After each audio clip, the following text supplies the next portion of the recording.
Hello, everyone, and welcome to another live episode of Hack the Movies. Today, we're going to be talking about a very special movie based off a game a lot of you have probably played. But, it's a live episode, and I can't do this without everyone's favorite, Crystal. Hello, Crystal. How are you? You're Hi, muted. Tony. Oh my God. I don't know how many in a row this is. Hello, Crystal. How are you? I was literally just watching the gameplay of Until Dawn, and then you introduced me way too fast because I'm always the last one introduced. And I was like, there's no way. I'm going to be, he usually talks a lot of We shit. have I'm to last one to be introduced. I have like 30 more seconds of looking at this, and all of a sudden I look. hear my name. I'm like, what the Look, fuck? look, look. We have to build up today's guest. He's a fan favorite. Everyone loves him. It's Cecil from Good Bad Flick. Oh, it's the wrong Cecil. Shit. There's another Cecil out there? I've never heard of Good Bad Flicks. Oh, hi. The name without you having said it. Hi, other Cecil. How are you? I'm good, good. Apparently, I got an incorrect invite, but you know what? I'm gonna exploit it. We're gonna have a good time, whether you like it or not. I may not be the right Cecil, but I'm today's Cecil. Yes, and this is the gem that we're talking about today, the Until Dawn movie. But real quick, please consider becoming a Patreon supporter. Killing it over there. Part of any ad. Fuck you. I'm killing it over there on Patreon. Mm-hmm. Oh, by the way, it's just him that gets any of the Patreon stuff. We are just doing. Wow, that weather in Florida is crazy. So Patreon's great. I just put the public RSS feed there. So all of our regular episodes are now on Patreon. You'll always be informed that they're there. And that hurricane blew by. That's crazy. Look, I'm on the bottom. This is so weird. I've never been in this spot before. But by the way, speaking of which, Patreon, if you don't want to become a member, you can always buy our videos or commentary tracks without having to pledge. And if you're a member for multiple months, you get a new thing every few months. Guys, we did a bonus episode for Ice Cream Man starring what's his name? Clint Howard. And what do you know it? They announced that they're remaking Ice Cream Man. Yep. It's probably because of our Patreon paywalled video was so popular. And not because it was the 30th anniversary of Ice Cream Man and they waited to announce it till then. But yeah, check out the Ice Cream Man episode. I'm excited to see Eli Roth do a remake of Ice Cream Man. Thanksgiving was fun. Wasn't the best thing ever, but it was fun. I enjoyed it. Hi, Adam. I just saw Adam's comment. Sorry. Adam who? Adam, you always bitch and complain that you can't do Thursdays. I got you to do last Thursday. Are you telling me this is the one Thursday you're free? Jesus. But yeah, so I'm excited for Eli Roth to do this. It'll help me forget about Borderlands. Just a reminder, we'll be what was that? You said will it though? Yeah, you know what? I actually already forgot about Borderlands until I just made that joke just now. So yeah, I think it'll be pretty easy to forget about Borderlands. Fair enough. We will be at VHS Fest 9, and soon I will be announcing all the other dates. We will be at Mahoning Drive-In. I just saw that you put that on the calendar. Yes. I'm getting ahead of myself. They're doing 2 Batman days at the drive-in, and they're gonna have Batmobiles that you can take pictures with. I am thinking of printing out a picture of Heinz Stadium and putting it behind me and then wearing the bandana I wore in The Dark Knight Rises so people can take a photo with an actor from The Dark Knight Rises at the Batman Day. I'm going to do that. I'm going to let the drive-in know. I'm pretty sure they're going to say you can get a picture with the Batmobile and that guy from the movie. So yes, I haven't committed to it, but there's a chance you can go there and take a picture of me and it'll look like we're in the stadium together. Wouldn't that be fun? You do yourself a disservice, Tony. I don't think anyone needs the background to know that you were in The Dark Knight Rises. When you look at a field of shit, it's hard not to see all the shits. Shut up. So I'll be there amongst other places. Yes, let's get into today's thing. Until Dawn. Now the game. Crystal, you've not played the game. I haven't. So that's going to be fun. I'm excited to get your point of view. Cecil, I assume you have played the game. Indeed, yes, sir. Yes, it was a very popular game when it came out. It was one of the first PS4 games I played when I first got the system. It has a loaded cast. Some of them it just came out again, right? It just came out remastered like or something. Remaster, I think. I went because I was like, "Oh, this looks like a fucking awesome game. I would fucking love, and it will give me massive anxiety." I was like, "It's $60." Then I tried looking for the original one. I couldn't find it anywhere. Well, Sad. if you want a cheaper option, I think the Quarry might be on sale. That's basically the same type of game, just different actors. Yeah. David Arquette's in that one. But yes, it had a loaded cast at the time. Remy Malek is in there. He is huge now. Mm-hmm. It had real like realistic graphics. It was really, really cool. It told the story of two twins that got pranked while they were at a cabin in the winter with all their friends, and they ran out into the woods. Something chased them, and then they fell off a cliff or something. I don't know. It's been a few years since I played it. So they died. And then the next year, everyone goes back to the cabin, including the brother, who probably shouldn't go back to that cabin. And some psychos start showing up and causing chaos. And then there's a really drastic switch later in the game where it's actually big Wendigos that are killing everyone.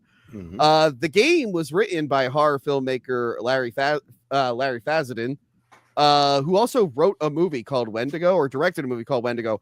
I used to have a tape that played the trailer for this, and I've seen this trailer a million times. I've never actually watched the movie. All I know is that Dewey from Malcolm in the Middle is in it. Cecil, have you seen Wendigo? Is it any good? If I did see it, it was when it first came out, and I haven't seen it since, so I cannot speak to it. But judging by the poster, no. I've heard that name 1,000 times, so I don't know. He was just Wendigo. I've heard the name Wendigo. Oh, well, that's times. like a mythical. That's like a I mythical know, beast. Yeah. But I'm curious if I've ever seen the actual film. Real quick, you know what might have had a Wendigo, Crystal? Hold on. I know, like, what? I think that movie we saw at the drive. What the hell happened to her? She's just gone from the room. She's getting you back for throwing her out earlier. I guess so. Anyway, I forgot to mention Peter Stormare. Peter Stormare. Stormare? I said sorry. It's Aire, so Stormare. Peter Stormare. The guy from Armageddon, the Russian guy.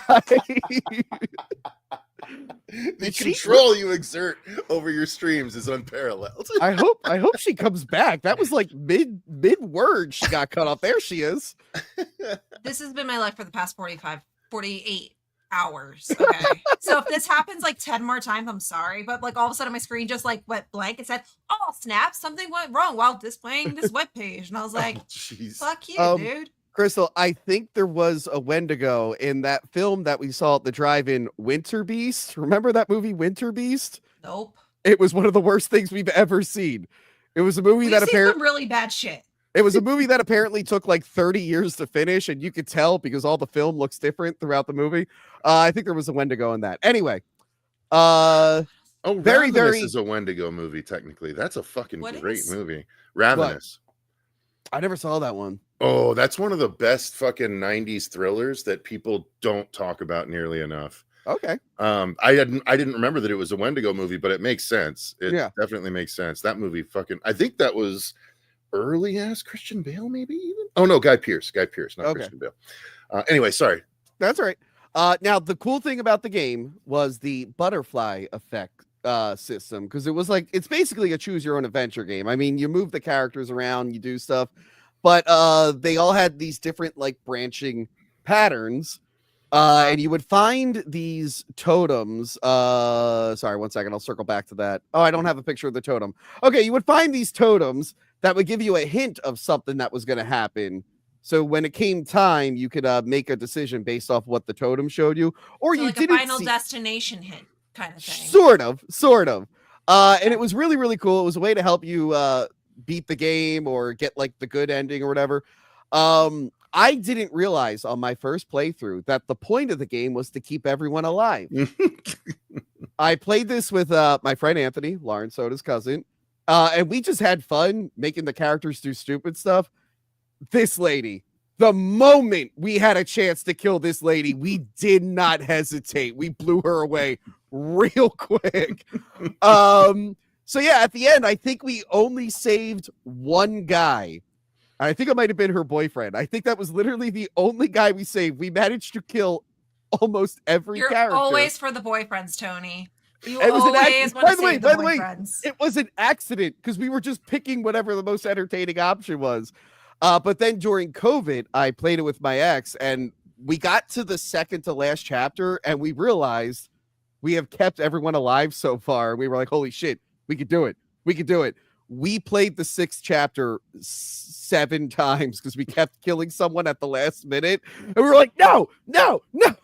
Like, go back and do it all over again. But yes, it is a very, very fun, entertaining game. Like I said, I played it twice. They've made similar games. They did a VR prequel that I didn't play. I did play the VR rail shooter. Dude, Until Dawn. Oh God, Rush of Blood. Rush of Blood. That is so fun. I have that too. It's so great.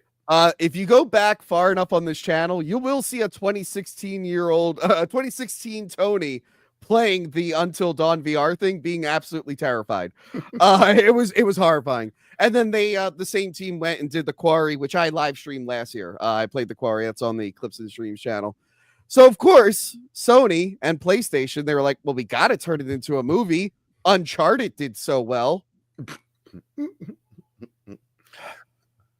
Anyway, so they decided to make an Until Dawn movie. Now, the game already feels like a movie. A 10-hour-long movie. A 10-hour-long movie. So yeah, you're going to run into some problems there, because how do you just tell the same story again without it not being predictable? How do you go about this? Well, oh, by the way, sorry. I forgot to mention Tony? this. I forgot to mention this. I saw this movie the other night, right? On Cinco de Mayo, guys. You can see I'm wearing my cool Mexican skull shirt. My movie theater was crowded. The parking lot was crowded. And I went, wow, what's everyone in here for? Is Thunderbolts that good? I don't get it. So I saw Until Dawn with, I don't know, like 4 other teenagers in the theater. And I walk out and I see all this Dogma stuff. And I know the movie is being re-released soon.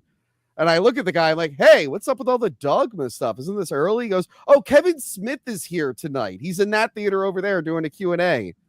And I went, oh, I just saw Until Dawn. And I could have been watching my favorite Kevin Smith movie and seeing a Q&A with him, and now it's too late. Did you not see all the Dogma stuff when you walked in? I did, but I was confused. It had already started. He did 2 shows, so it had already started. So that's why it was weird to me that the parking lot was full, and then I didn't see anyone in the movie theater. They were all packed in the IMAX theater. So there's a whole bunch of Dogma stuff. The parking lot is packed, and you decide to ask on your way out. Yeah. Got it. Yeah. Cool. And then I went to a bar to celebrate Cinco de Mayo, and then there was no one there. And then I realized, oh, it's Monday. I sometimes forget I have a clown job and people work. Anyway, the movie is directed by David F. Sandberg, who did Annabelle Creation and Shazam, and I forgot to put the Shazam slide in there. He also did Lights Out, which I've never seen, but I hear mixed things about. Cecil, have you seen Lights Out? Is it good? I have seen Lights Out. It's okay. The short, I think, was more effective that got it the full length feature, but I think they did a good enough job with it. Yeah. It made a shit ton of money, so yes.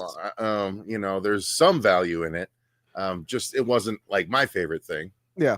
And I liked Annabelle Creation. I was lukewarm on the first Annabelle, but Creation was actually solid. Agreed. I love the first Shazam. The second Shazam obviously has issues, but even then it's not like the worst film ever. It's entertaining. So yeah, I'm kind of okay with this director. So when they picked him for Until Dawn, I'm like, all right, at least I kind of know his track record. It's not like when Sony did Tarot and I went, who the fuck are all these people? Crystal, didn't you like Tarot? I think I saw you say something that you liked that movie. I don't remember it. Okay, you obviously didn't like it enough. All these, a lot of the horror films that have been made recently all feel like the same fucking movie. Mm-hmm. They really do, and I cannot pick them apart. That's why I keep Googling. I'm like, wait, did I see this movie? Did I see this movie? Because they all fucking blend together. They have a lot of the same concepts, a lot of the same style. There's barely anything original. When we reviewed Tara, we were joking that it was like there were like 8 horror movies where there's one scene where they have to go find an old person to learn about the monsters, and I was like, Taro did it again. Yeah, it's like the same old lady in like 3 of those movies too. I know, she was in the Stupid Watchers movie or whatever after that. So yes, the movie starts off with a girl being murdered by the Psycho. Is that what he was called in the game? I know who it is in the game, but I think they just call him the Psycho. And he looks like the character from the game, just without the long hair. He decided to go bald. So as a fan of the game, we know that this is not him. They did say ahead of time that this was its own separate story that could be in the Until Dawn universe, which I feel is like what you should do with video game based movies, unless they're video games without any story. Like Twisted Metal doesn't really have a story, really. What are you talking about? Of course it does. Well, ultimately, yeah, this was a prequel, so ultimately. Yeah, this ended up being a prequel, although I'm very confused by it. So I was like, all right, that's cool. They're going to do their own thing. And then I saw this killer. I'm like, all right, well, this killer is very specific to that one character. What's going on here? So we now know that someone is dead. We flash forward a year. We meet her sister, Clover. It's like Melanie and Clover. Hold on, let me pull up the cast list here so I have everyone's names. Yes, Clover and Melanie. And she's looking for her missing sister a year later. They always do this in movies. They're like, I'm gonna go look for them a year later. It's like, oh, I would have looked a little bit sooner, but okay. Yeah. I trusted the cops for 2 months and then just did nothing afterwards. Now I'm gonna look for them. She's there with her friend Nina, played by Odessa Adlon. She's Pamela Adlon's daughter, the girl who does Bobby Hill's voice on King of the Hill. And for some reason, she changed her last name, even though she has a sister who does use the last name. It really bothers me. Yes, she was the girl in Hellraiser, the Hellraiser remake, Crystal, which I know you saw because we did review that. Yes. And ever since I learned her and her sister are Pamela Adlon's daughters, I just think of Bobby Hill every time they talk because they have the same voice as their mom. So the whole time she's like, blah, blah, blah. And I'm like, I just want her to say, I don't know you. That's my purse. I just want her to say that in every movie. She's there with her ex-boyfriend, Max, and their psychic friend, whose name isn't even showing up here, Megan, who's psychic. Guys, she's definitely psychic. Did you know that? They'll remind you that she's psychic over and over again. Wait, she definitely feels movie? energy. Yeah. It's weird. I didn't get that at all. They didn't say that. Weird. So on their way, they're not really going anywhere. They're going where they think she was. They know she was at the store. And Peter Stormare, as I learned his name is pronounced while Crystal was out of the room, he tells her like she might have went up to that old cabin or whatever. She's like, okay, that doesn't sound creepy at all. He's like, yeah, people go missing there. And she's like, well, that's where I gotta go. And it's like, all right, probably not. Probably shouldn't go up there. So this setup, her fucking psychic friend, like I know as they're on their way, they say like, oh no, probably shouldn't. But didn't her psychic friend, wouldn't she have already known where the fuck her friend was if she was that psychic, as you later see? She wasn't psychic. They were doing like a prayer circle and they almost got ran over by an RV. So she wasn't psychic at all. She was kind of an idiot. Psychics notoriously have gaps, plot gaps in what they, you know, they can only come up with the things that help move the plot forward at that very moment. Those psychic abilities. Sorry. Whenever I think of psychics, it's when I was doing when I was like in the Philly short film scene at the Trocadero. This guy did a short film about psychics. It was a comedy. It was really funny. And during the Q&A stuff, he's like, yeah, so I just went to a bunch of psychics to see what they do. And I gave them like wrong information. He's like, and I went back to the same psychic like twice and she gave me different stuff both times. And then I told her I was just lying. And then he like paused during the Q&A. He's like, yeah, I don't like that. So he apparently got like really yelled at by a bunch of psychics. That's hilarious. They don't like when you call them out on their bullshit. No. Weird. So they this is their reason for going to the cabin. So it's somewhat similar to the game. They're going up because of a missing or dead sibling. It's a group of friends and they're going to one location, but tweaked a little bit. Well, additionally, in the game, wasn't that a place that they already went to regularly? They would go there regularly, yes. Mm-hmm. Yeah. So when they get there, they find this weird like phenomenon where they're in the heart of a storm and there's literally a water wall where the rain stops. I did no research into whether this was real or not. I'm going to assume it wasn't real. You had to do research to find out if that was real or not. Wait, what was real? Like, did you ever see rain just stopping? Because the character, normally I thought every character would be like, that's weird. But the character's like, no, I heard about this. And then I'm sitting in the theater again with like 3 teenagers talking behind me. And I'm just like, wait, I haven't heard about this. Is this real? Should I Google it? I don't know what's going on. I've been in times where it rains across the street and not over where I'm at. But I don't think it's a uniform wall, though. It's not a fucking wall. No, that's not how fucking weather works. Well, now I know. Okay. God, relax about it. You thought there was you legit had to look that up, Tony? Shut up. All right. You're wearing the right clothes to look this dumb. That's all I'm saying. Did you have to like ask to look it up to what see are you if it saying? lasts People for who like wear these clothes are hardworking Americans. Thank you very much. All right. Or psychos, according to this movie. Either one. So yeah, when they get there, there's this weird phenomenon with the rain. They go into the big mansion. This lady with the Bobby Hill voice sees the sand, the time. What do they call that? God damn it. An hourglass, buddy. Hourglass. Fuck, that's what they call it. Because ladies have an hourglass figure, not a sand whatever figure. That's what I would call it. Yeah, she sand figure whatever. Yeah. Fucking Christ, Tony. You all right?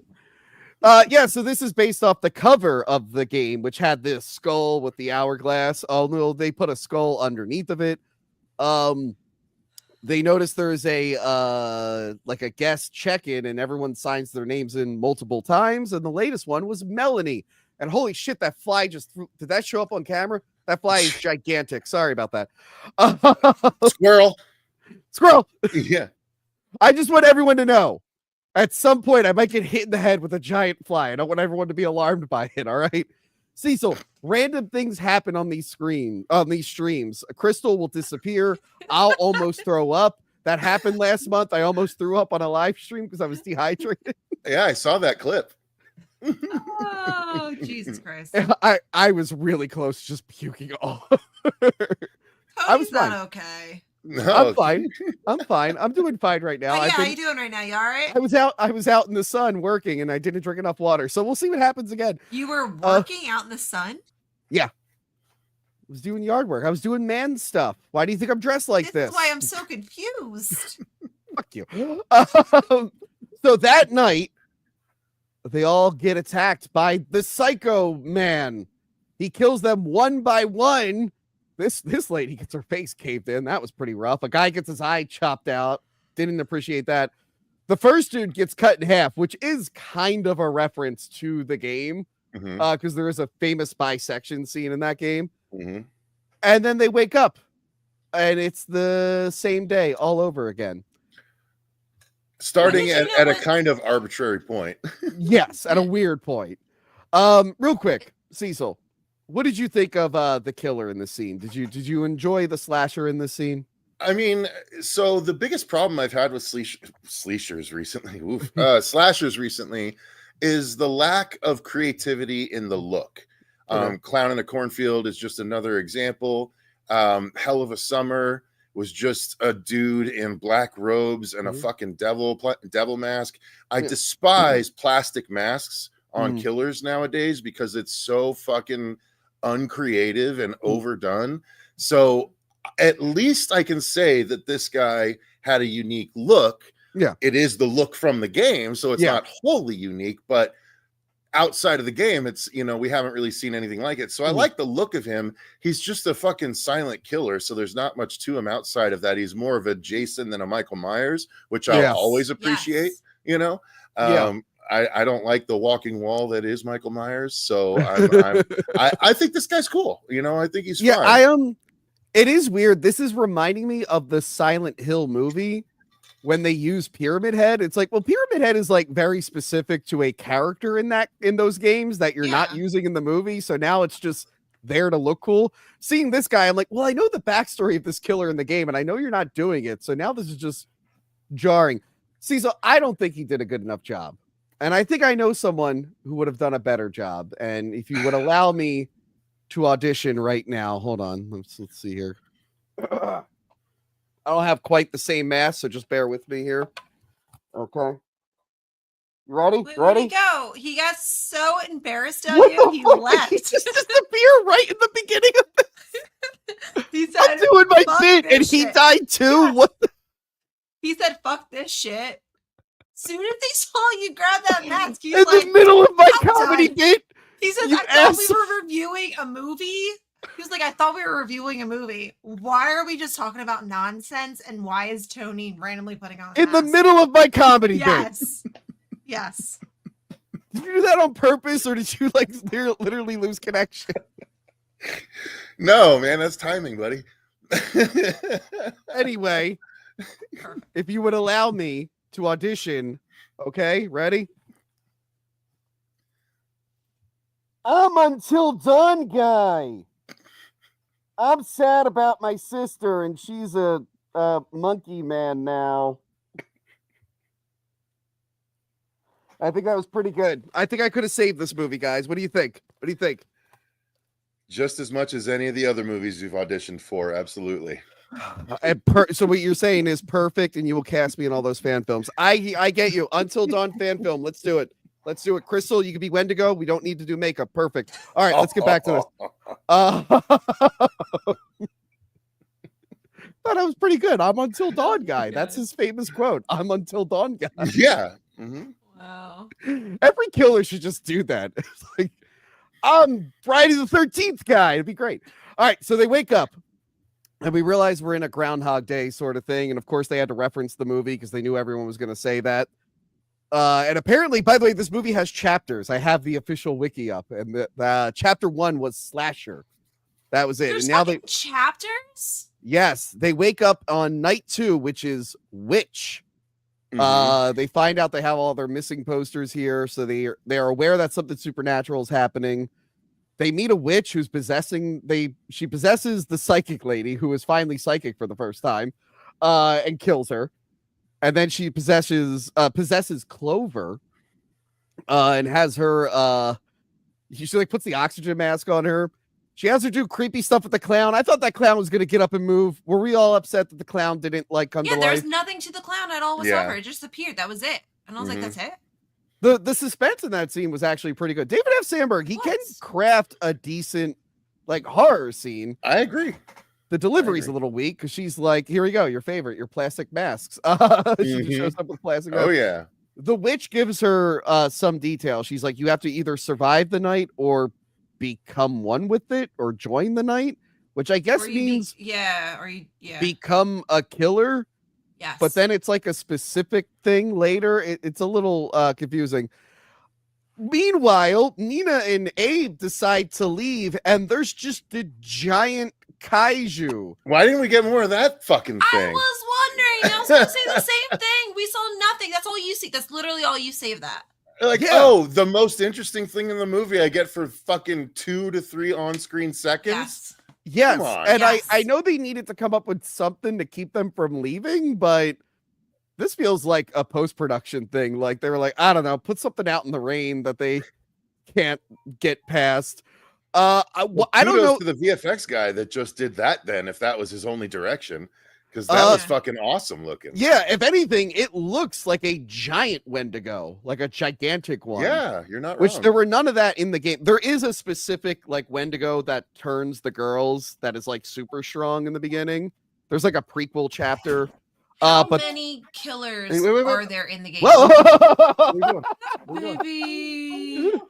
Baby. All right, You one have to- second. Okay, go. Give that a second. Give that a second. baby. YouTube doesn't like kids on stream, so we're waiting for. I thought We YouTube good? loves kids.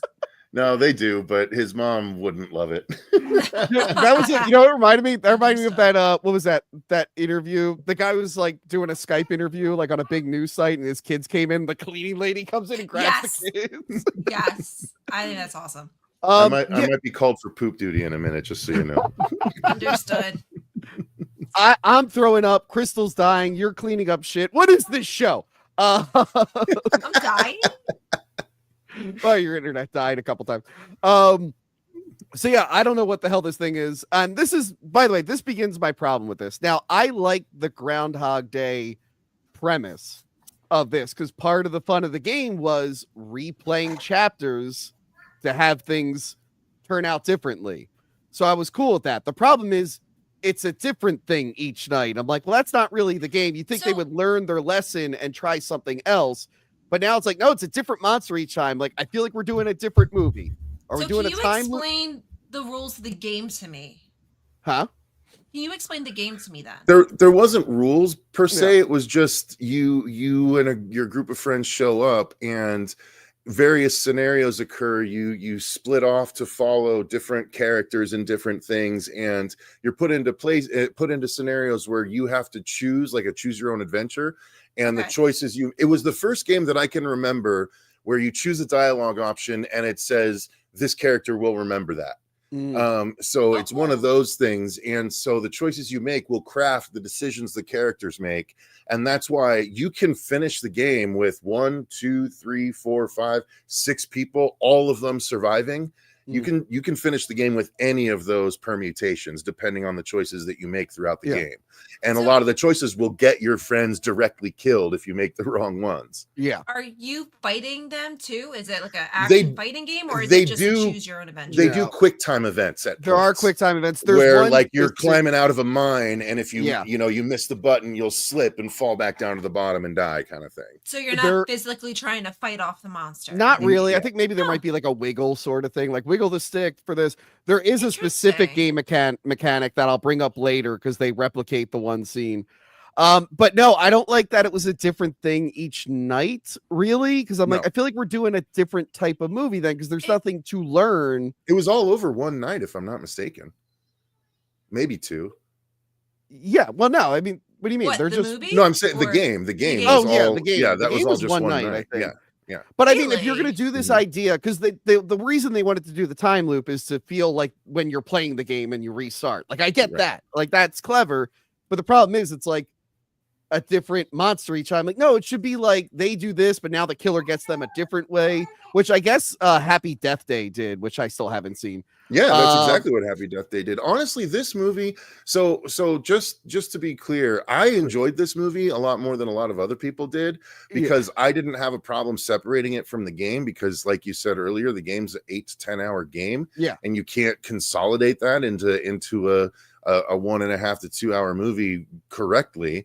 So if this movie had just been called something else, I think it would have been received a lot better, to be honest. Yeah, with I you. mean, I didn't like you. I didn't outright like hate it. I do think it's not great. It does No, stumble and fall. But it's no worse character-wise than the Final Destination movies are, or the no, this is not as good as the Final Destination. what does it do more with the characters in the Final Destination Oh movies? no, I'm not especially talking about 3 to characters. 5? No, I'll give you Well, like the that was characters the are. big problem with this. They're like the script sucks and the characters sucked.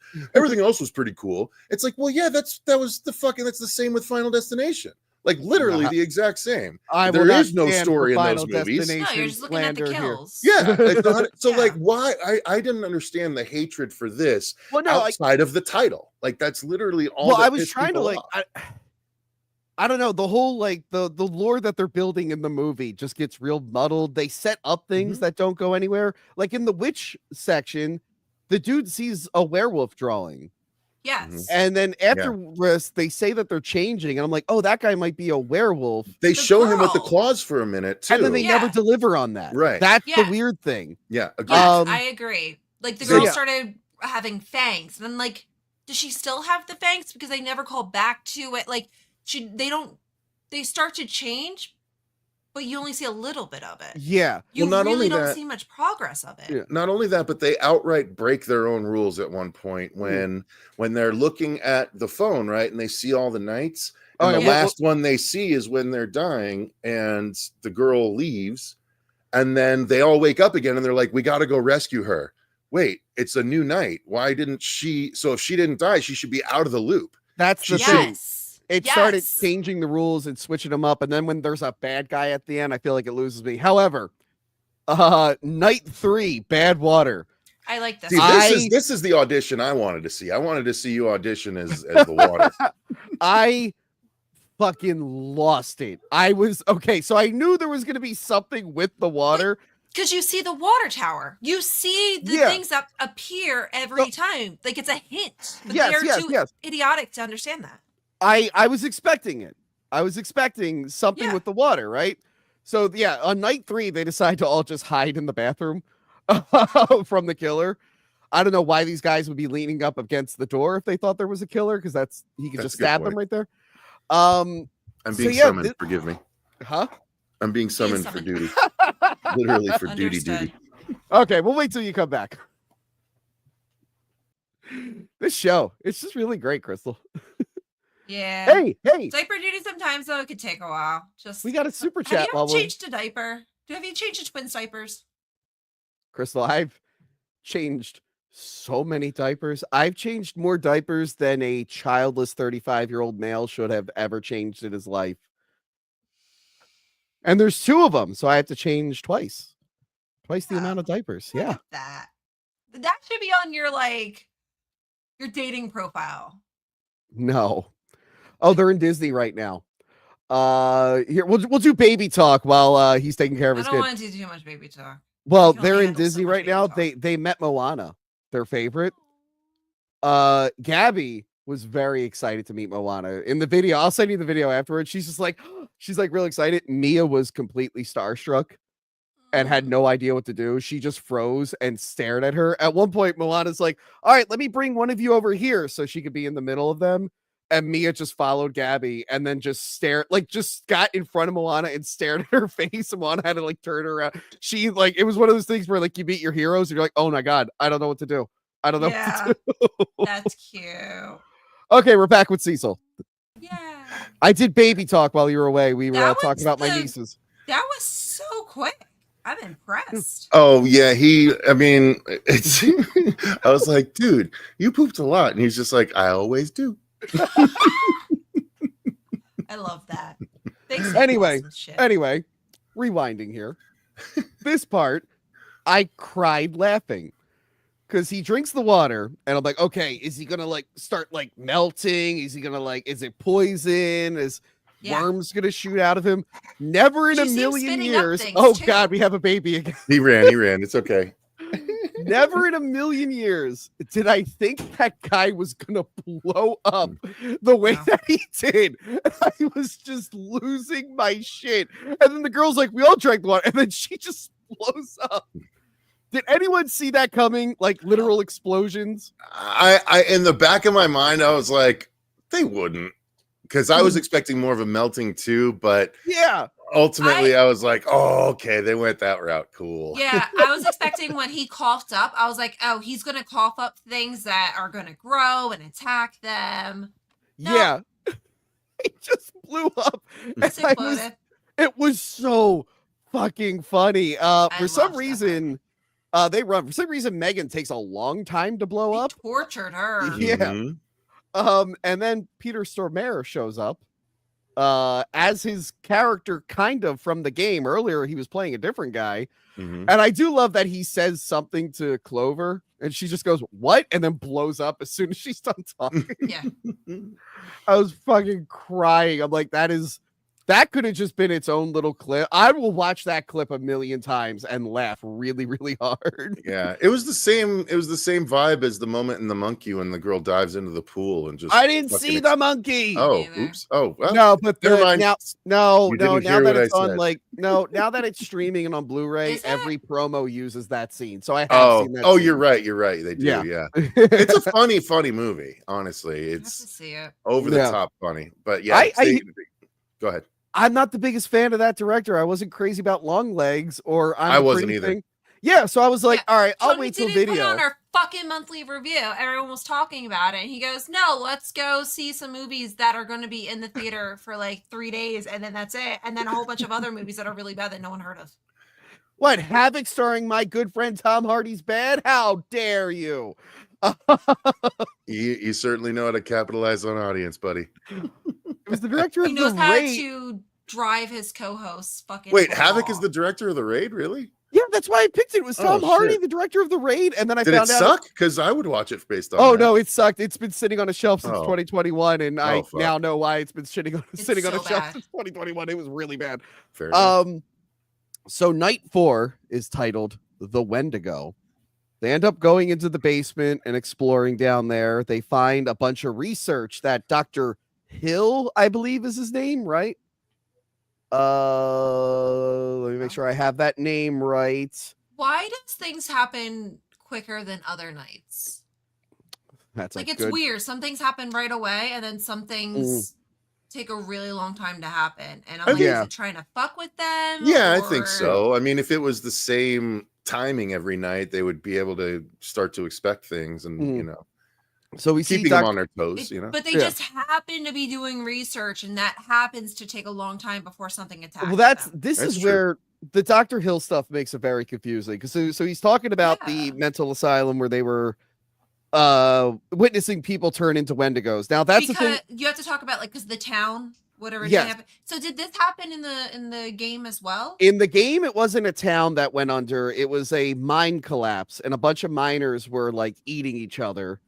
And when you commit cannibalism in this area, evil spirits go into you and turn you into a Wendigo. And then I hate hear that. apparently there's a continuity issue between Until Dawn and the VR prequel, but like I guess the prequel says one of the patients breaks out, and that's the super Wendigo that turns everyone else.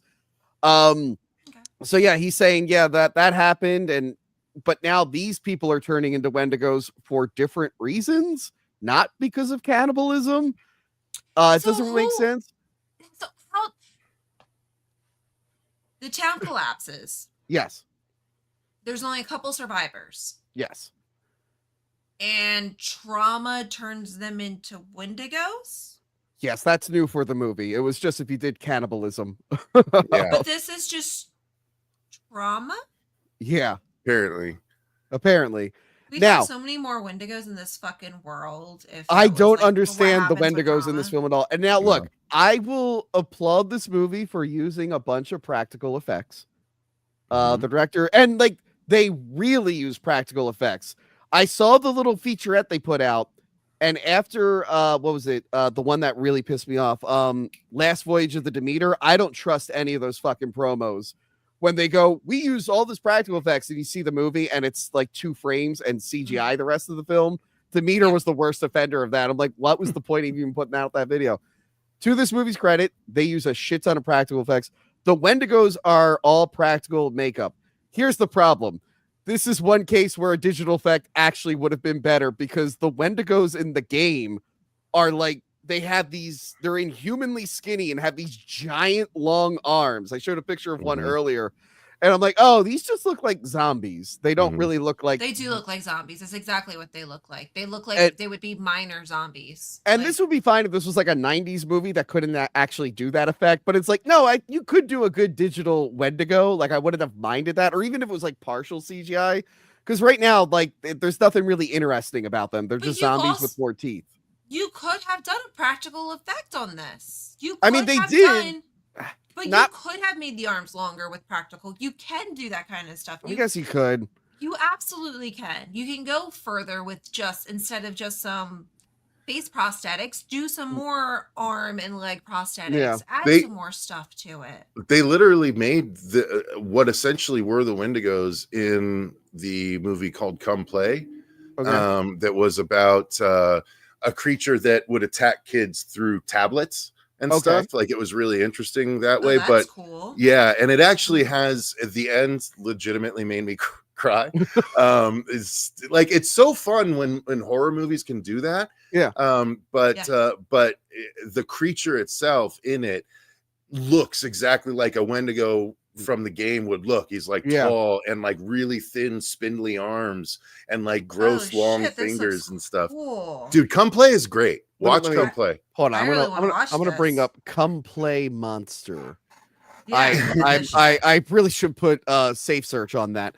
It stars Gillian Gillian Jacobs or Gillian Jacobs. I forget. Gillian Jacobs. Yeah, Gillian Jacobs from Community, right? And yeah, she's really good in it. And the fucking it kind of, some people think it's stupid because of the premise, but I think it's basically a like danger, don't let your kids watch tablet all the fucking time kind of thing.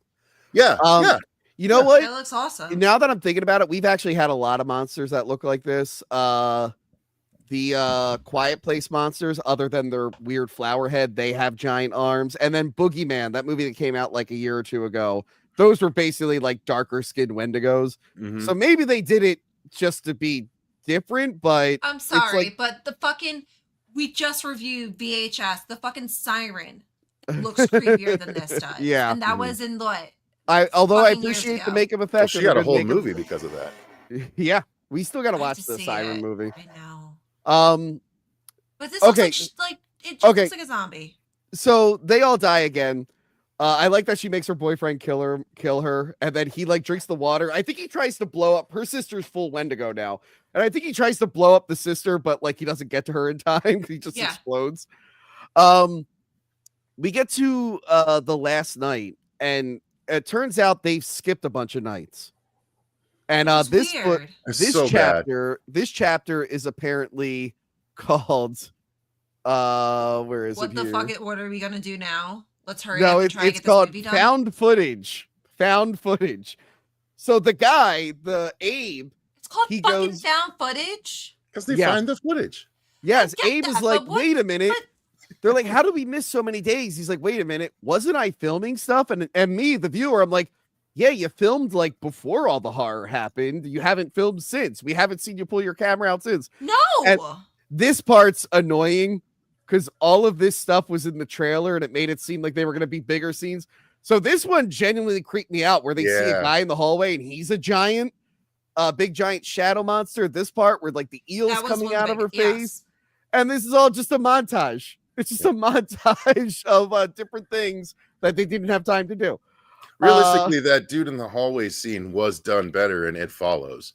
Like, it's just Yeah. a giant dude Love It walking in. Follows. Just when he walks in, past the Yeah. girl or whatever, like that. Yeah, I wanted to see more of that. Yeah, the decision to do this way and like to skip fucking 9 nights. It's like, why? When the whole point of the movie seems to be showing us the nights, why would you skip so goddamn many of them? Yes. I know. And how did they forget? I don't understand how they just forget that they happen. They don't remember the first few times, but all of a sudden they just keep forgetting. That's the weird thing. There's no like real clear rules, so things keep happening randomly, and I'm like, okay. And this would be fine if this is like some trippy, surreal Lynchian sort of thing, but it's not. So I kind of want to know like what the formula is, what's supposed to happen. And is it just anyone that's in the house? Just like even the beginning, is it just anyone in the house that when this book is signed? Anyone that happens to be I in think the anyone house? that crosses the threshold of the rain. Yeah. It wasn't until they they're in. signed the book is when everything happened. Well, but not all of them signed. Only one person signed. Exactly. Well, so I guess you can't be within the circumference of the rain circle when someone signs it. Like whoever is within that, it's like it locks everyone in. When the book is signed, that would be the only interpretation I could get. Yeah. And then it's signed so many times, but 13 in some cases. Yes. But then all of a sudden they started saying some people may die faster. So they started saying that in the movie, and I'm like, But didn't they just count all the names? Well, but I did in the screenshot that Tony showed earlier. I actually was counting. The bottom name was 13. The top name was 9. So they someone said died no at one 9 got- names. Yeah, no one got more than 13. More than 13. That And was- technically, Okay. the psychic technically died before everyone else, right? She Yeah. joined the night before everyone else, so I she didn't make it to 13. Did she join the night? Where it's not clear because they go to look Yeah. for her. Megan is No, missing. they found her. Yeah, but they will find her. But it makes it seem like since she wasn't there that at the she beginning of the died loop, before. yeah. Gotcha. So they're gonna go find her. They have to like fight through a bunch of Wendigos. They get separated. Some of them fight the psycho, the Clover and whatnot has to deal with the Wendigos and her sister. They recreate this scene from the game. So this crystal is one of the game mechanics. When the Wendigo comes, you have to put your controller down and not move it. Yeah, or you're not supposed to put it down. You're supposed to hold still. Okay, If you put it down, you're that's what cheating. someone who gets eaten by a Wendigo does, Cecil. When that scene comes, you put your controller down, you don't touch it. Why can't they get a monster like You that? missed the point, my friend. The point is, can you put yourself in her position and hold the fuck still? Yeah. Well, that's what I'm saying. An animatronic or CGI would have been a little bit better for the Wendigo, other than a person in makeup that just looks like a zombie. Weird. Yeah. And can I just say one thing? And this might be a silly little addition, Yeah. but part of why I couldn't take him seriously is I saw marketing ahead of time where they had a screening where they had Wendigos like walking around and like crawling on the seats around people. And I saw a TikTok where someone was like, and they crawled right by. They're like, "Oh wow, scary!" And as it's like on a seat right in front of them, they're like, "Now Vogue," and you just see and it just like looks back and it just does like this little thing, and they all start laughing. I'm like, okay, not scared anymore. The fucking Wendigo vogued. Like, I'm sorry, but I'm out. I will say I did like how they shot the scene with the red light, the street light going on and off, and That like I it was getting liked. closer. That was clever. I mean, That gave me a little anxiety. I've seen stuff like that. I assume there's a scene like that in Lights Out. Maybe I'll watch it one day. Where they're flicking the lights on and off. Yeah, well, that's the point. The thing only gets you when it only moves in the dark. Yeah. So yeah, this was actually a really cool scene. It's similar to the game, but again, as someone who's watched the game, I'm just like, but that's not what the Wendigo's origin is still confusing me. And again, Cecil, I would love to separate it from the game, but it becomes more connected when she literally meets, and there's no picture of this because the movie's still out. She meets Dr. Hill in his like spooky office. Now, Dr. Hill. So many other questions though. Wait, real quick. Even get there. Real quick. Dr. Hill in the game is like a hallucination of Joshua, who is the psycho because he's losing his mind. And I guess it's supposed to be his conscious. That's why in the beginning of the game, he's in a regular office. And by the end of the game, it's like all worn down and whatnot. That's cool. But this is saying he's like a real person and he's a bad guy and he's in control of all the supernatural stuff, or he's manipulating it or studying it. He doesn't bend to its rules because he can come and go. Yeah. Unless he became one with the night. I don't know. But what I do know is he should have been smart enough not to put his fucking coffee mug on that desk. Like literally, if he knows the water is fucking explosive, why would you even put it down on a desk where there's a drip less than fucking 4 inches away? Like, I'm sorry, that just seems like an unnecessary risk. Well, my thing with that was like, oh, she's gonna try and kill him, and he's gonna like, oh, I got you. That's not gonna work on me. I am in charge of all of this. So the Wendigos don't attack him? Is that a thing? Somehow he's able to explode, but it's also in her mind causing it because it's so rare that there's just spontaneous combustion fear. Yes. So yeah, he says these are all your fears. I'm like, all right, well, I could get maybe like the sister thing, but why the witch? Why the psycho killer? If none of them have ever heard of a Wendigo before, how did they create the Wendigo? I don't know. Exactly. I'm like, oh, is this like maybe they could have done something earlier where it's just like, oh, this is what she thought might have happened to her sister. And now she's facing all the things she imagined that could have happened to her sister. But then I'd be like, wait, you imagined a giant? Why did you imagine that? That's stupid. Yes. You imagined face eels? Why did you imagine that? So he's saying it's real and it's actually happening. Yeah. So it's not in her head. But it's based off just her singular fears. And so her friends just happen to be pawns in this game kind of thing. Like they just happen to be involved because they came with her. Yeah. But they're not, it's feeding off fear, which we found out in the video. So in her head, did she create that video? I don't know. Cecil, as the biggest fan of this movie, you're making that fan film starring me as the psycho. Did you understand anything that was going on with this ending? No, absolutely not. So do they turn into just Wendigos or do they turn into like a werewolf? Like how the fuck did that witch appear? Did someone turn into that witch? Because how did the psycho appear? Yeah, Why is there different entities? It's not just Wendigos. This is all part of the scripting issue. I mean, if they had utilized even a modicum of the brain cells, A, don't call it until dawn. B, have them as they're driving each somehow touch on like a fear that they have.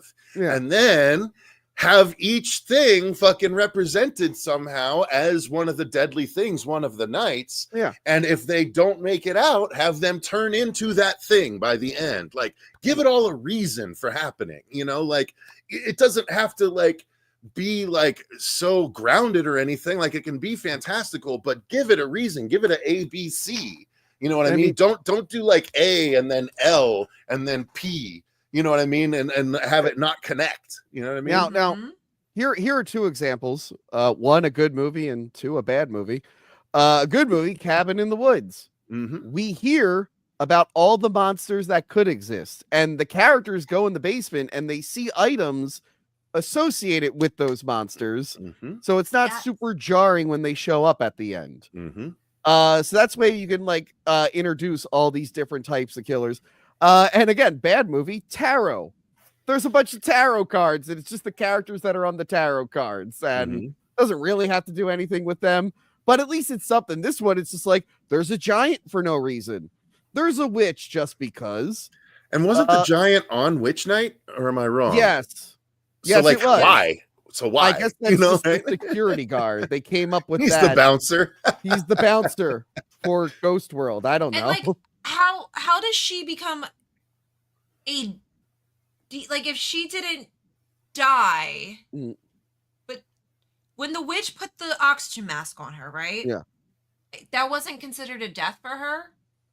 That was just a curse? I guess is that? Oh, no, it was a death because the killer ran her over. No, right? but before that, when she turned into... No, that was just the possession. That was just the possession. But the possession didn't kill her. No.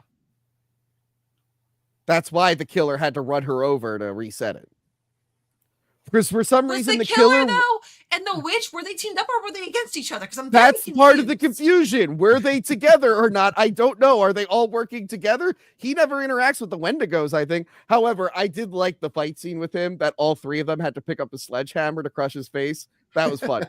That was a really good, again, really good practical effects. I'm like, that head smash was solid. Why are they able now to knock him over when they couldn't do it earlier? Yeah, inconsistencies abound. Why could a knife not even like do anything to him? But now all of a sudden now they have Wendigo strength, I guess. The power of believing. Now, but it's also arbitrary when they can come back, right? It seems like night one is the killer, night two is the witch. But eventually it's like, oh, we got the killer and we got the water in play and we got the Wendigos in play. Yeah. So like, is it compounding? Is it like, was the killer out there on Witch Night as well? And I'm like, thinking it the killer was out there on Witch Night. Was. He killed the two in the car and he ran them over while the witch was doing witch stuff. But is each one against each other? Because I get that she was possessed, sure. But was that the witch trying to kill her through possession and then are they each trying to kill them in their own way? Because also, if it turned into Dawn and she was still possessed, would she be...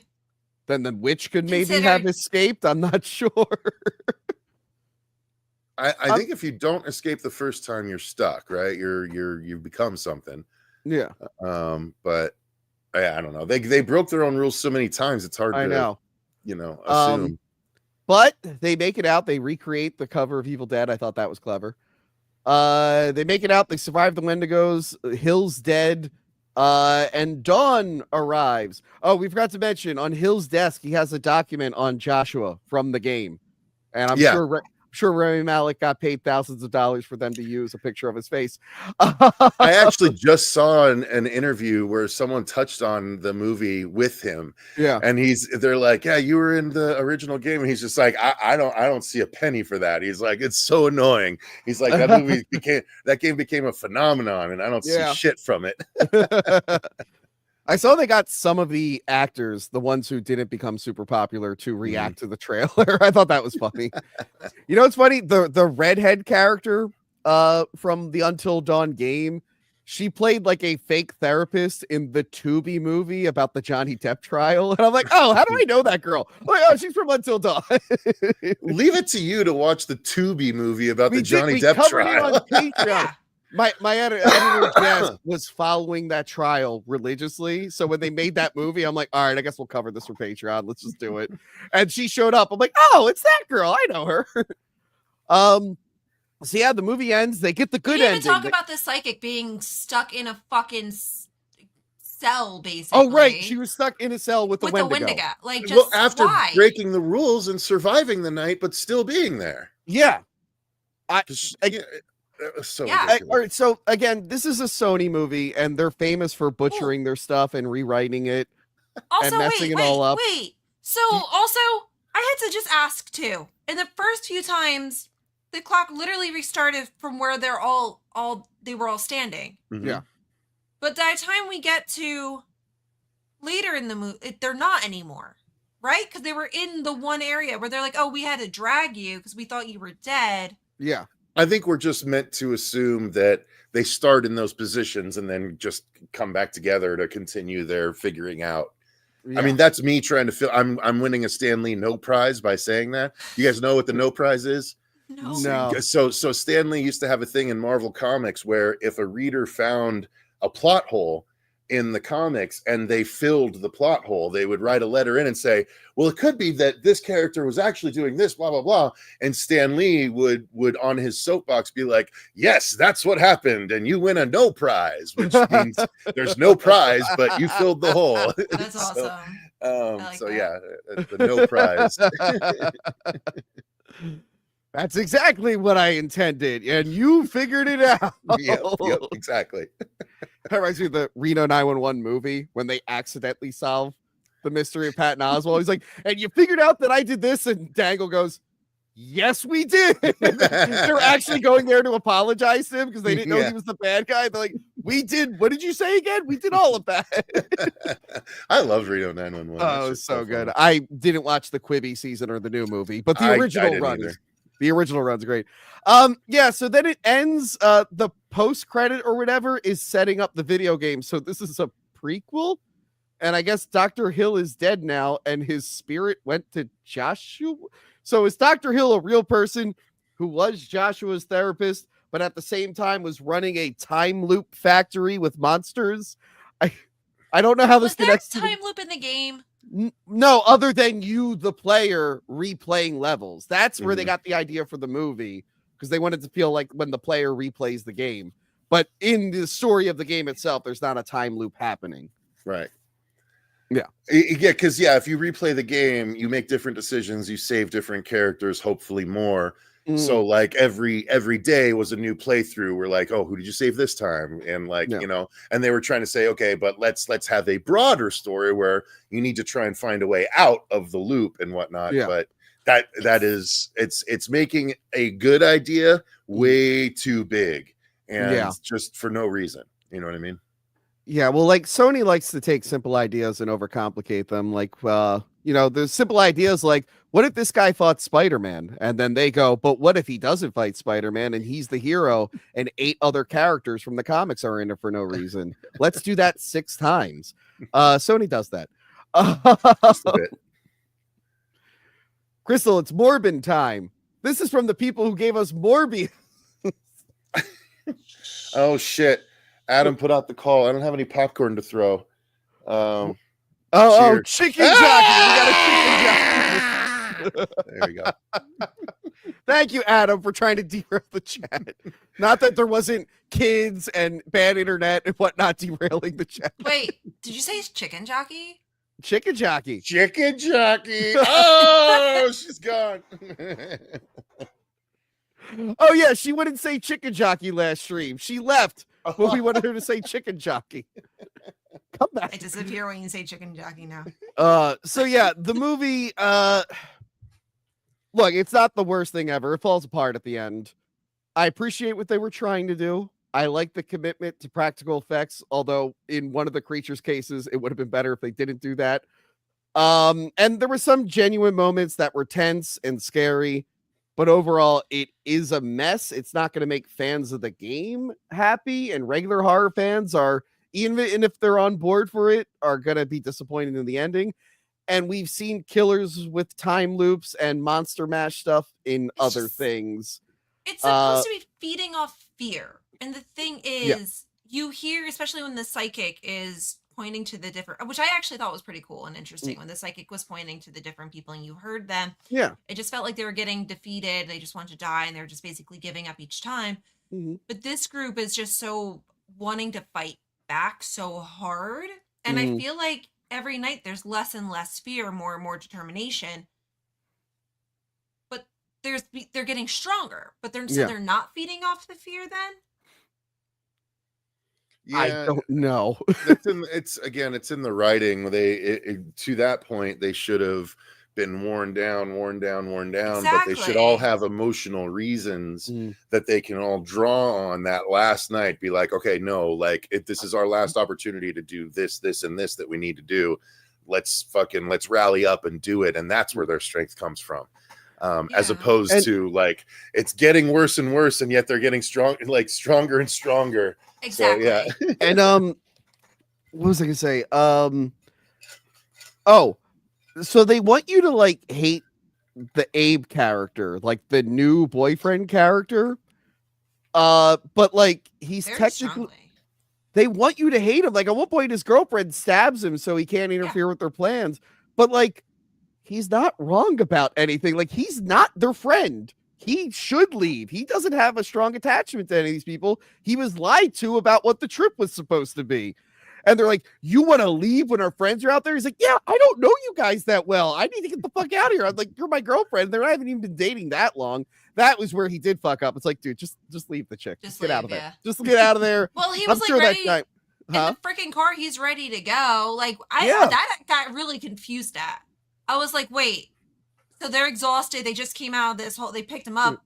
And all of a sudden he's like ready to go in the car. Hey, you guys, you want to stay another night? Like that ending felt so bad with him. I would have just got the fuck out of there and left them all behind and been like, nope. Also, why was the car there the whole time? Because like in the very first night, the car wasn't there. And then we never seen that again. No, the killer took the car the first time. Sometimes the killer takes the car and sometimes he doesn't. They can't choose.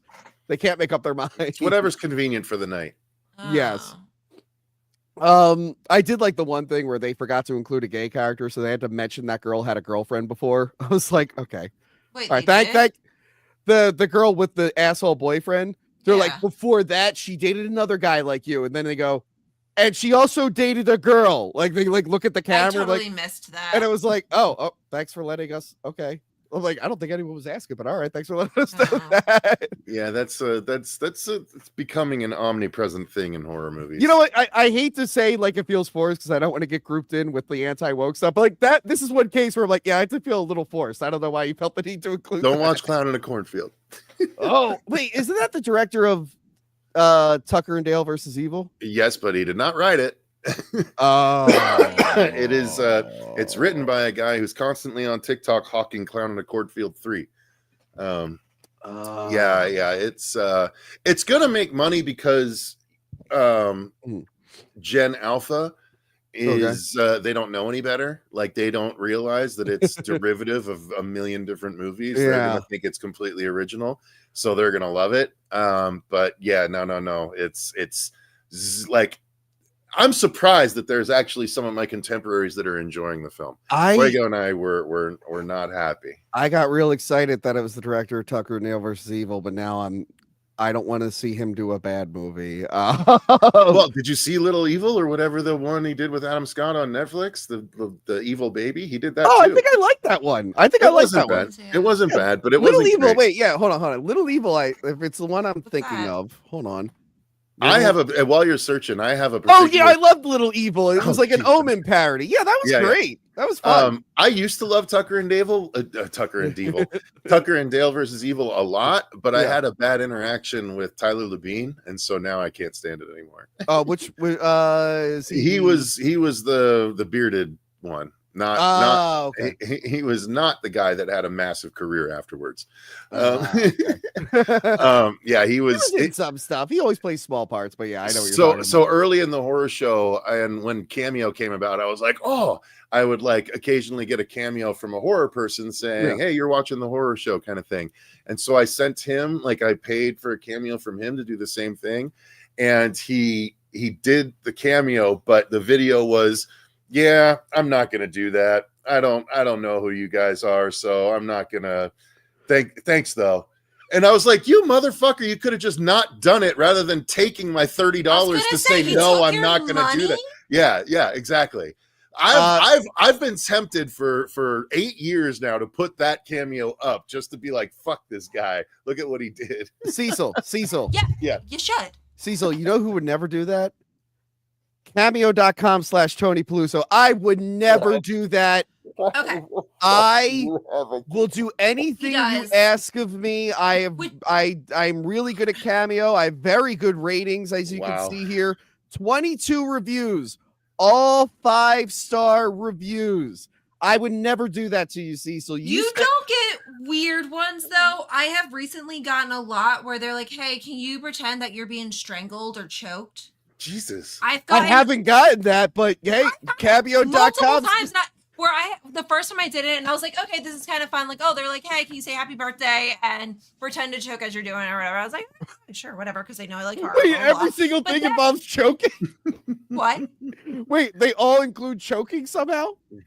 The ones I've gotten recently, I don't know why. I don't know if it's like what is happening all of a sudden, but a lot of people are like, "Hey, can you pretend you're being strangled?" And like, there's no reason for it. And I'm like, they're like, and I ask like, "Hey, like, are you looking for like to add this into something? Like, why?" They're like, "Oh no, it's personally for me." And I was like, You're gonna go on Tubi and you're gonna find a movie where you're being strangled. You're like, but the thing is, there's multiple requests of it, and I now have to tell people like, "Hey guys, listen, I'm not doing any strangling or choking cameos anymore. Sorry, that request is off the table because well, it that's got just so someone that's someone who's not committed to the Cameo game. Guys, Cameo.com/Tony Peluso.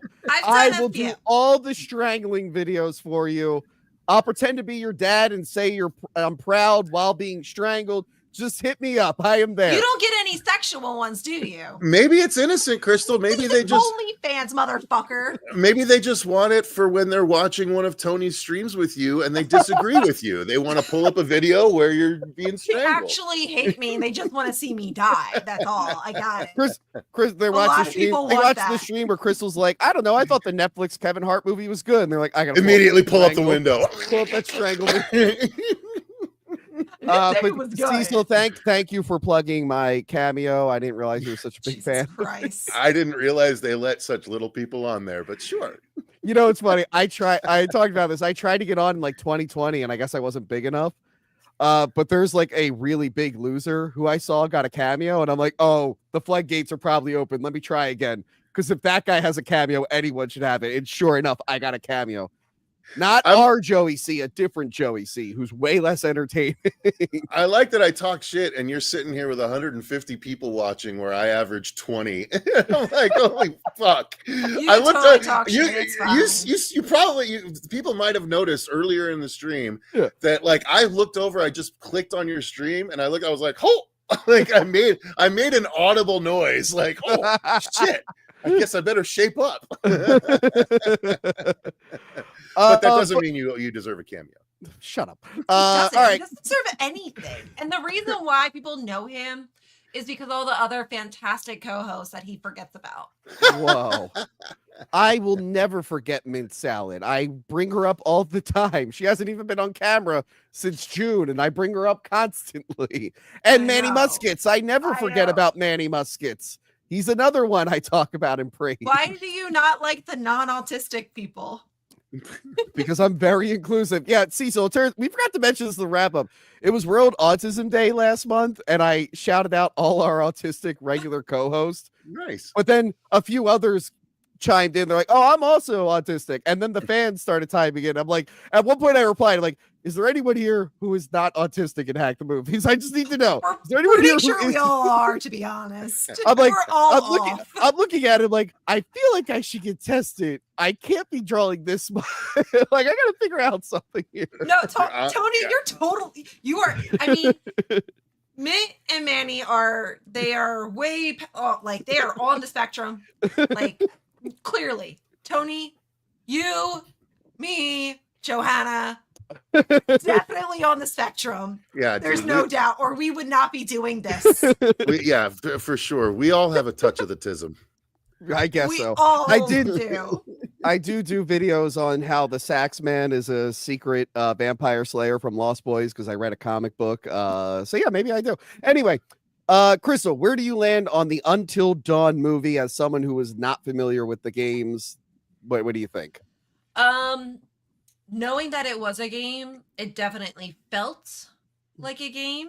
I Mm. don't know how I would have felt if I didn't know it was a game. So going in, I was like, okay, restart. It was okay. I didn't hate the fact that I saw it. I don't think I would see it again. I was definitely bored after the explosion scene. I started losing to what They was did that. They happening. did that too early. That should have been in the middle of the movie to wake the audience up. Because it never got that good again. I was like, that Exactly. was so good. I was waiting for a lot more creative kills and just having more fun with it, and it didn't get there, and it just kind of left me wanting more than what it gave me. And then by the time where this is the last night and we're running through the tunnel, I'm like, why is now, like, I know they opened it up and they said fuck that shit, but you knew it led to somewhere important. I was surprised they didn't go in there in the first place when clearly you're not going to go run through the woods. It's just, I didn't like the story where it went, and I got more and more bored as it went along. And here's a question. Did it make you said you want to play the game. Are you going to try and play the game for real now? If someone gives me the game, I will play it. I don't feel like paying $60 for anything right now. I would because say need try that $60. and try the Quarry. The Quarry, it's How much is the Quarry? I don't know. I See, assume this is the thing. I can't keep paying for games right now. Is it do you have a PS4? Is that no, I don't. No, I have to play on a PC. I lost all my consoles in my divorce. Basically. Like, I don't know. Is the Quarry I lost on all PC? of it. I bought I have a Switch. That is it. I have a PC and a Switch. The Quarry is on Steam and it is and I just bought Stray, so I'm trying to play Stray right now. It might be still $60. Hold on. That's the thing. I'm saving my $6. Like I'm trying to get up to Jersey so I can film with you next week, Tony. This time next week. Wait, is it this time next week? Wait, hold on. This time next week I'll be in Jersey. Oh, never mind. Yeah, it's still $60. Okay, someone buy Crystal the Quarry. Daniel Cecil. says the Quarry can be bought for under $10. Where? I don't know. Daniel Fall, where can that happen? What the fuck? I'm sorry, Cecil. Are you reading non-super chats on this stream?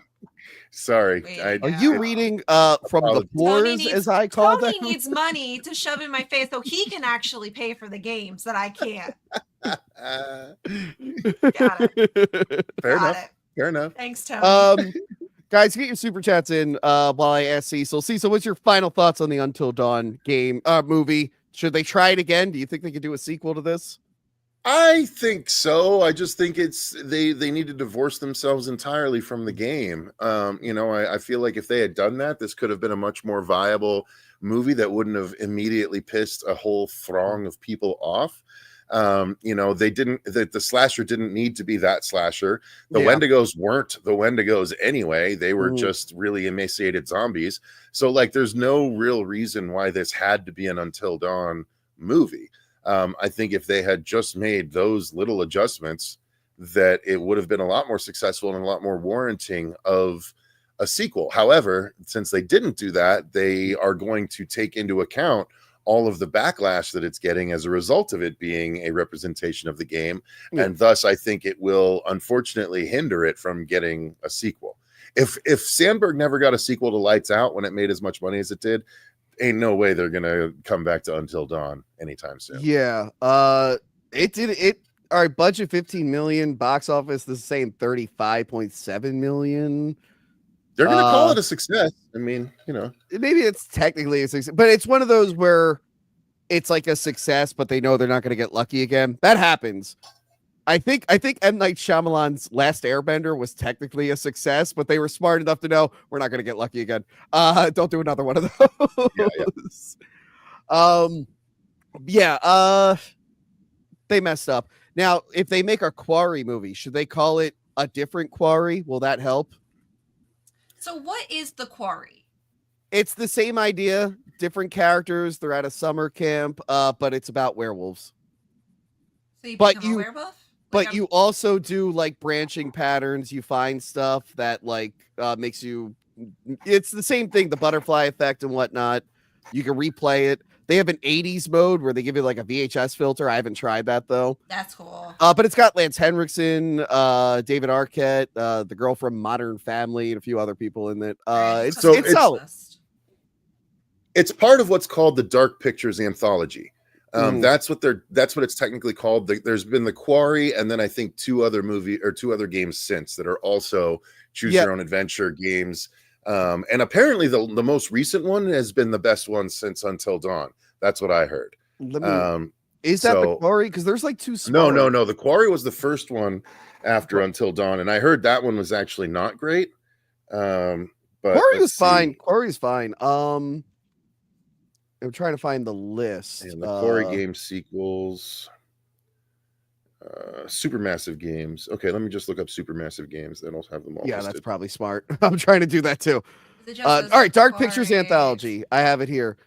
Man of Medan. Man of Medan. Yeah. Little Hope. Casting of Frank Stone. House of Ashes. The Devil in Me. Directive 8020. Switchback VR. Directive 8020 is the one from this year. The last one was Switchback VR, The Devil in Me. Okay, I will check those out. I do like those games. I didn't realize there were so many of them. I knew there were like, I knew there were the like. Quarry was the first in the Dark Pictures Anthology. Yeah. Okay. But yeah, I would say check out the games. Wait till the movie hits Netflix or something. Yes. Don't rush out to see this. Yeah. Definitely don't see this instead of seeing Kevin Smith do a Q&A for the best Kevin Smith movie 2 theaters over. Not the best Kevin Smith movie, but fair enough. I love Have you Dogma. ever seen Kevin Smith live? No. So, sorry. I worked with him and for a live event, and his live shows, I wasn't sure what to expect. One, he is the nicest. I've seen his filmed live shows. They are very entertaining. He's so entertaining. When I say he's nice, like it's overwhelmingly nice of how he is. He's so grateful. He's appreciative of every little thing. He is not needy. He has no type of nothing at all. He comes in, he does his thing, he thanks everyone. He doesn't go and fucking announce everything. No. It was the most low-key event I've ever done, and I was dying laughing. He's funny. Watching his stuff, and he's so great with the crowd. I mean, yes, the crowd obviously loves him, but it's fantastic. I do like how self-aware he is, because the Dogma trailer that's out, it's like from Kevin Smith when he used to make good movies. I'm like, that's pretty funny. He's so self-aware, and he makes fun of himself all the time. I was like, I heard he stopped smoking weed so much. Yeah, he stopped for a while when he committed himself because he felt like he was having a breakdown. But there's been speculation that he's started back up again within the last I have few months. noticed there hasn't been a new video where he feels the need to videotape himself crying. So I feel like that might have been related to the smoking a little too much. It definitely makes us more emotional. So it's funny. I'll let you in on a thing on part of my plan. part of why DNN came together is because the way I like to put it is it was a series of wouldn't it be cool ifs that kept happening. And so one of my plans, so Kevin Smith and Jason Mewes are coming to Phoenix Comic-Con in about 3 weeks. And so the DNN Blu-ray is supposed to be ready about the same time. So I plan to take him a Blu-ray of DNN and a Blu-ray of Never Hike Alone to pitch him a fan film night at Smod Castle Cinemas. Because I think that he's always looking for special events to put together for the theater. And so ideally, if this is the plan, if it comes together, then I'll let you know sometime I might be out there for a screening of DNN along with Vince for Never Hike Alone if I can make it happen. So nice. And we should remind people, me and Cecil reviewed the Never Hike Alone fan films last Friday the 13th. So go back and check out that episode. And yeah, Cecil, you told me beforehand that I'm doing a commentary on the Dylan's New Nightmare Blu-ray. Thank you for letting me do that. We're announcing it here, and if it's not on there, that means you're a liar and no one will ever trust you again. So thank you for letting me do that. I lost the file. Can you send me your copy? Okay. Oh shoot. Well, maybe next time we'll do it then. Damn. You got to think around Tony's logic. God damn it. Tony doesn't have logic. That's the thing. How are you thinking around it? Think straight through it. It's really like Batman and the Joker. Like, I need to figure him out. Like, he's just crazy. There's nothing to figure out. Yes. Anyway, let's bring Lucha Steve, who also Lucha Steve, you did the thing again where you leave a super chat and then you show up. Oh my god, it's Until Dawn guy. That looks better. Yeah, Tony, I was expecting. Oh my god, fucking. Yeah, Tony, I was expecting you to read the super chats before I came on, so the whole thing, my whole joke got ruined. So I basically spent you $5 for nothing. In addition to the $10 you pay to be a patron who could call on the show, you're the best, Lucha Steve. I Just love charge you. it back, Lucha. You're so Yeah. sweet. No, don't do that. Don't do that.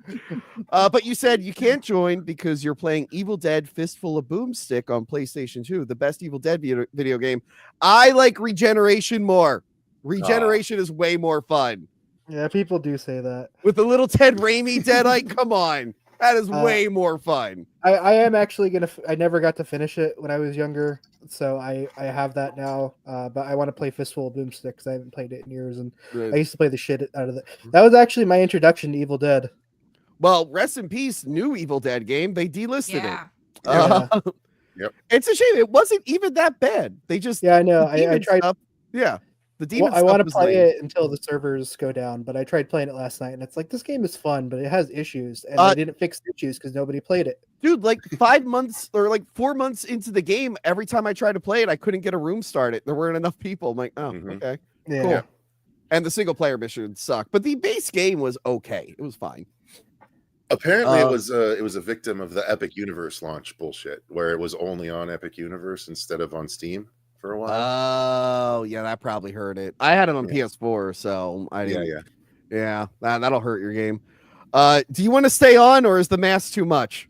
No, I'll stay on. That's fine. This is kind of funny, anyways. Real committed to the bit. The flail for $2. I'm down for some Wendy's to go. Spicy chicken sandwich.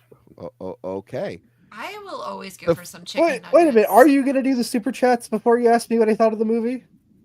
Oh, I forgot that's what we were talking about. Wow. I forgot we made fun of you, and then I What read your an super chat, and then I just kept asshole. going to the super. I thought Like, you brought thanks me for on the just. money. I thought you brought me on just to ruin the super chat to fuck with me. That would have been Again, funnier if it was on purpose.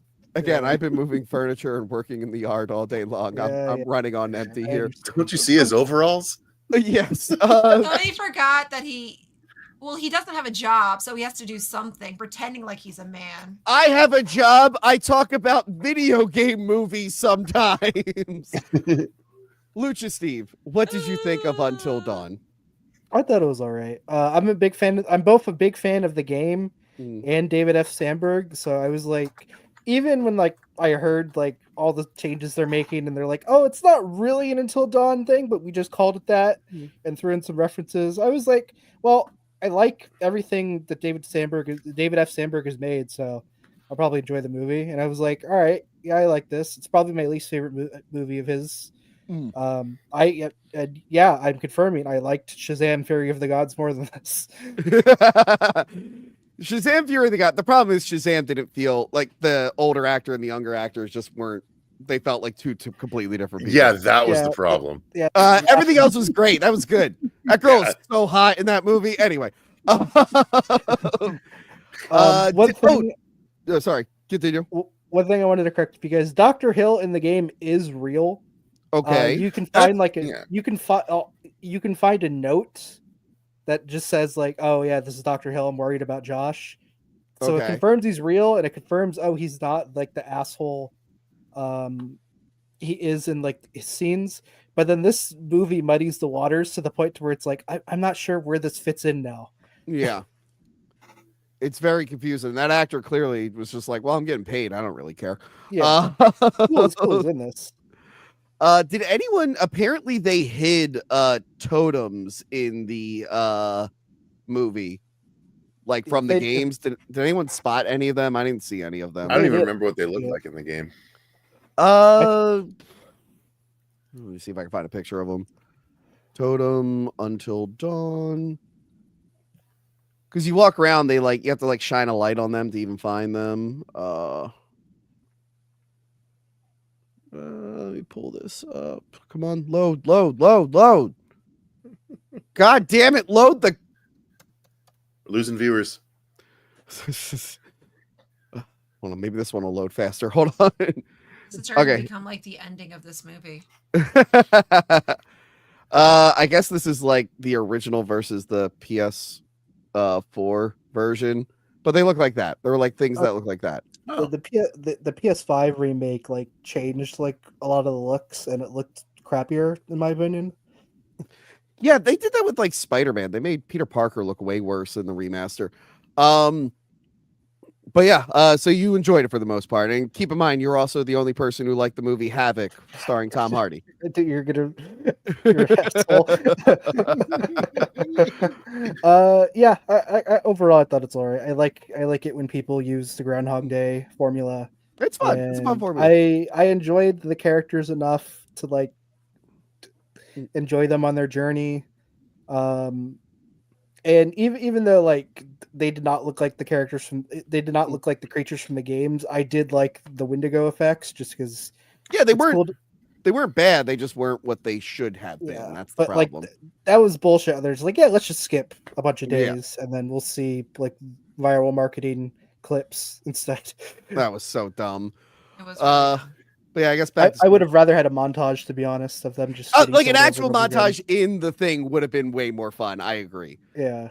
Also, the sitting and looking at videos did remind me of The Watchers again, where they find the computer and they're just going through the videos. Oh, The Watchers was so bad. And a sequel book just came out, so hopefully they don't do the movie. Oh God. I remember like thinking it was whatever. It got a little weird. But anyway. Flail for some reason came back and said, "Now I'm here for $2." I thank you, the Flail. Welcome back. Apologies, I actually need to head out, so thanks for having me, guys. Okay, that's what I thought. All right, goodbye, Lucas Steve. Bye. Whatso MD for $5. Tony, in your best Judd Crandall, say sometimes dead is better while deadpanning the camera full screen. Okay, hold on one second. If you go full screen and get rid of my window, I'm out of here. I got to do it. It's $5. The review's done. Don't do anything for money. Have we not established that? The review's already? done. Fuck you. Get out of here, Cecil. I don't need you anymore. Yeah, we treat it so like here's some stuff cab like fare. See ya, lady. So rude. Okay, hold on. What was it? Sometimes dead is better. How dare? Hold on. Sometimes dead is better. Okay, I think I did a great job. Take two, please. Take two. Okay. For you, Cecil, I'll do take two. Yeah, let me. I'm Pet Cemetery Guy. He was talking over. You gotta try it again. I'm Pet Cemetery Guy. Dead is better. No, we're both doing two bits. The beginning. We both did 2 bits, and they're canceling each other out. I'm done. Garrett for $2 says, Crystal, The Quarry goes on sale on Steam a lot. So maybe you can like wish list it or something. I just wish list it so I can see that. Yeah. So it better now. You said it. Better be happening. All right, guys, get your last minute super chats in. Cecil, what do you got going on at the horror channel program experience? Currently, we just put up our review this morning of Clown in a Cornfield. And so if you're curious for our thoughts on that, don't expect anything positive. We are going to be putting up a review. Fuego recorded a bunch of reviews last week that I just haven't edited yet. Those are going to be going up soon. And then we're going to be recording a lot of reviews of films that we saw at the Phoenix Film Festival and the International Horror and Sci-Fi Film Festival. Cool. We saw The Surfer a few months early and put that review up. So it's going to be a bunch of movies that no one's seen yet. So come and check those out. And then I'm trying to figure out like a nice regular show that I can do with Adam Does Movies. I just haven't decided what that's going to be yet. So I advise against it. He's an asshole, according to Captain Boomies. He's an asshole. I just like to play you guys against each other. That's all. I told Adam like a year ago, like, yeah, my friend Captain Boomies, like that guy comes off like an asshole, and Adam never forgot. Captain Boomies forgot. I hung out with her and told her that. She's like, oh, I said that? And I'm like, yeah, and Adam has never forgot about it. That's just Adam's face, okay? Jeez. Crystal. All right. Yeah. Bye. Crystal, you're coming up and we're recording a bunch of stuff. It's going to be great. Yeah. And we're doing 1 or 2 days at Fan Expo. I forgot to message Wait, we're Rena doing 2 about days it. now? Well, I said I'm doing Sunday, and you're like, can we do Friday? But we're supposed to see No, Final you Destination. didn't say that. Oh my God. You did not say that. I said Saturday, and you're like, I'm planning on going Friday. No, Saturday we're filming all day long. No, we don't have to. Like, there's 3 things we're filming. That doesn't have to take all day. We got Frank I'm on coming Saturday. over in like the late afternoon. We're filming all day Saturday. What time are we expecting to be done fucking filming, doing 3 reviews? I don't know, but we'll talk about it after the stream. We're filming a bunch. I'm like rereading your fucking bullshit now. You said, while you guys argue, I forgot to mention. Oh, go ahead. No, don't let Crystal finish. She's yelling at me. You can finish, Cecil. I was just going to say, Fuego and I are seeing an early screening of Final Destination on Monday. So our review up after that. And then we're seeing a 2-week early screening of the Filippo brothers' new movie, Bring Her Back, on Thursday. Oh, cool. So very excited about that one. Cool. I've been hearing that, I saw one person say something on Twitter, that it's actually really, really great, unsurprisingly, but a rumination on some deeper stuff than they did with Talk to Me. So cool. Okay. I'm super pumped. Talk to Me was really cool. Talk to Me was a good movie, although now I have a bittersweet memory about it. Why? Oh, because I saw that movie on like a 3rd date with a girl, and she said like she really liked me and she'll hit me up when she gets back from Florida, and then I never heard from her again. She shows up on dating apps, so I know she shows up on dating apps, so I know she's still alive. I guess she moved to Florida. I don't know. Your podcast, and it's not me, FYI. You should just have a podcast all about your dating. That's it. This has become that. It's really, the podcast has become movies and me being an uncle and being turned down or failing at dating. It's a really great show. The audience doesn't know a quarter of the shit that you've told me, and it's hilarious. There's a lot of stuff we can't talk about on there. God, if we could. You're missing an opportunity if you don't take you need a dating profile pic of what you're wearing right now, for sure. You're missing an opportunity if you don't take one. Funny enough, I do think there's pictures of me wearing this red shirt. You need to hold the fish up. Hold a fish up, Tony. You'll get all the girls. Just like a frick. I should get a big mouth Billy Bass, but it's like still connected to the plaque, but hold that over a river. Like it doesn't make any sense. Instead of saying, "Hey girls, I can be more or less like your dad." Like, I didn't use that. Actually, no, Crystal, you took a picture of me in that big king chair in Brooklyn while I was wearing this shirt. Yeah, the day that you made me sit on the floor so you can sit in the chair. Yeah. Yes, that Yeah, day. I remember. That is on my dating profile. Anyway, that is it from us. Make sure to follow our super chat. socials. Huh? There's a new super New chat? super chat. Wait, where? Yep. Tony's not good at Daniel Fall. Tony, Nice do your best impression of Oh, Crystal Jesus and Christ. Cecil. Okay. Same time. No. We're let me do this again. Hold on. I'm taking you guys off so you can't talk over me.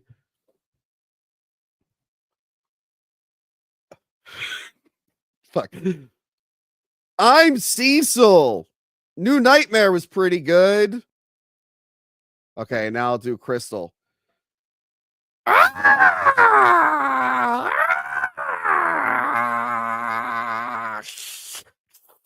And that's my Crystal. Let's bring you guys back.